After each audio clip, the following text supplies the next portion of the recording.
Ho ho ho.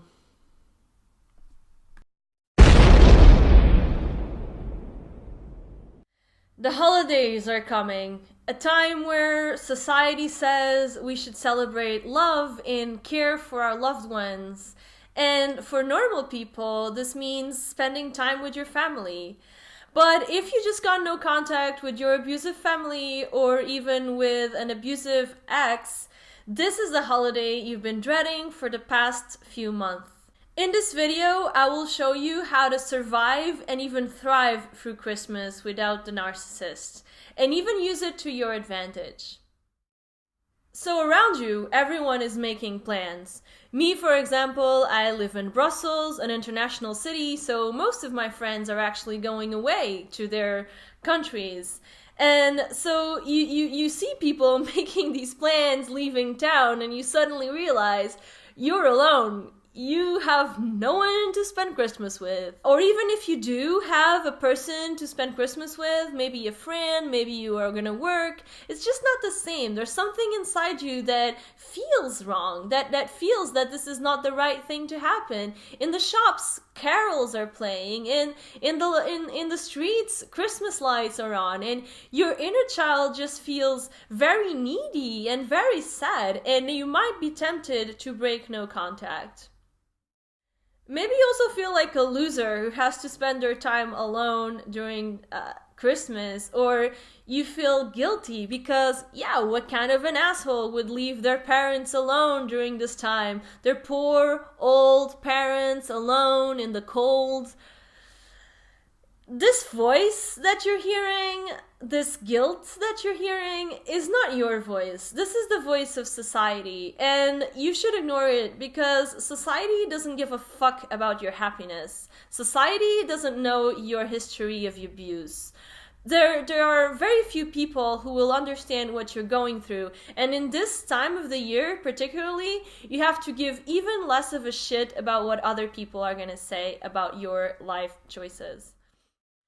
I'm also here to tell you that this feeling inside you is more about fear and anticipation than reality. It has a lot to do with your imagination, because that's how it's been for you all your life if you've been abused. Every year you had a promise of a holiday where love would be celebrated. You saw it on the ads, you saw it on other people's families, but then when you come back home, was this the truth? Was this what happened? No. My parents would always pick a fight at Christmas. Pick an excuse in order to scapegoat me and to make fun of me in front of the whole family. It would be the perfect opportunity. I remember this one Christmas when I was a little girl. I was like 8, and my father was just going at it all day, making fun of me, screaming, criticizing, picking fights, etc. Until finally at the dinner table, I started crying, saying, "You ruined my Christmas." And this is a horrible thing for an 8-year-old to say. You ruined my Christmas. It's a horrible thing to do to an 8-year-old. And he reacted like he always reacted. He started laughing and making fun of me. Boo-hoo, you ruined Christmas. Boo-hoo. And everyone at the dinner table laughed along, and no one comforted me. As per usual. That was the usual thing to happen, actually. I'm sure some of you are familiar with these moments. The narcissist loves to ruin holidays.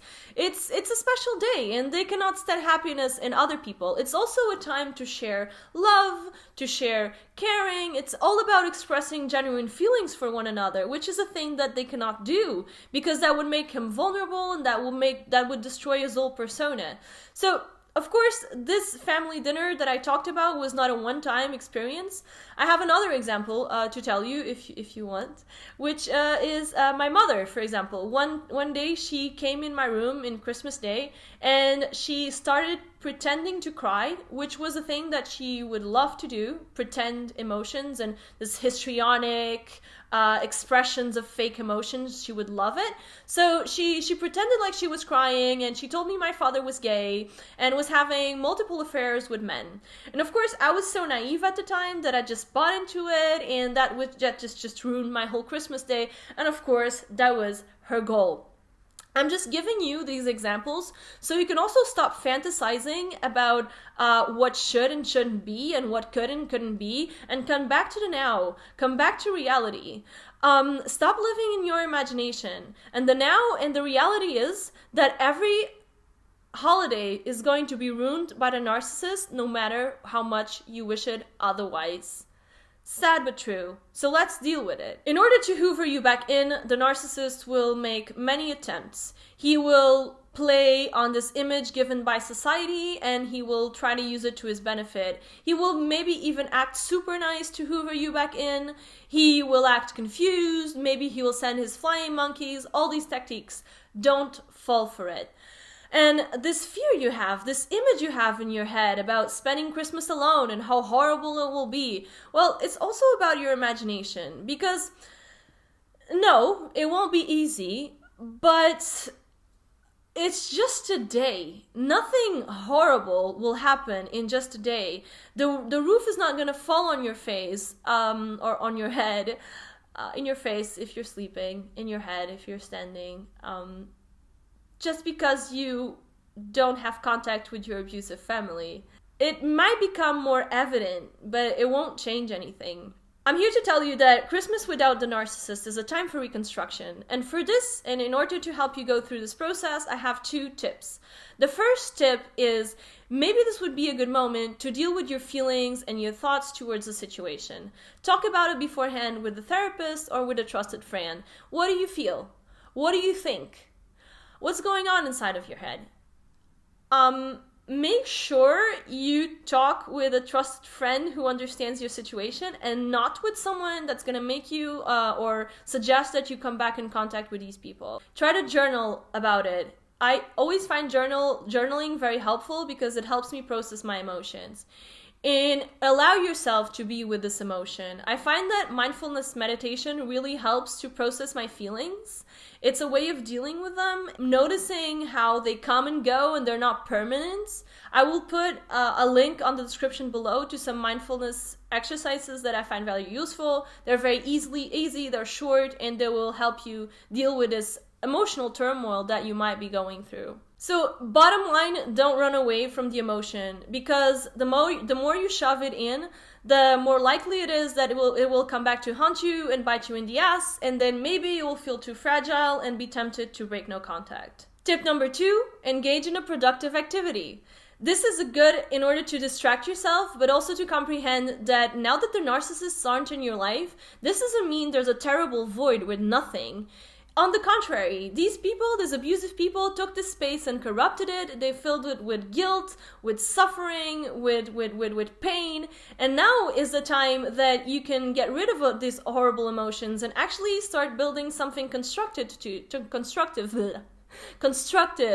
For example, last Christmas, what I did was that I volunteered to work at the hotel where I was working. So no one wanted to work through Christmas. I didn't mind. And I ended up spending a lovely day with a colleague that I liked. And after my shift, we all went for a drink, and I had this Christmas party with my friends, and it was really, really fun. So what I taught my mind and made it understand in a practical way is that I might not have a family, but I have all these new people that I met. I have all these new experiences that I'm going through. And this is a gift from going no contact. Of course, you don't have to make yourself work if you don't like your job or if you cannot work. There's tons of other productive things that you can do on this holiday. For example, you can volunteer. Volunteering is a great thing because it helps you connect with others. And remember, Christmas is about sharing and love. And also, it's proven that helping others can actually give you psychological benefits. Try to visit a friend. If you don't have a friend to visit, why not just go on a small, trip to another city or to the countryside? All of these things are working the same way. They are celebrating your individuality. They are celebrating the fact that you no longer belong to this abusive family, and now you have the opportunity to create your own life. In a way, it almost sounds too good to be true, and I think this is why some of us feel so guilty, is that we ask ourselves like, wait, what? I can actually enjoy my Christmas holiday without being abused. I can actually go through this holiday without feeling miserable. I can actually spend this time having fun and or doing something productive. It's amazing, but yes, you can. You're allowed to do it. In fact, you have the obligation towards yourself to do it.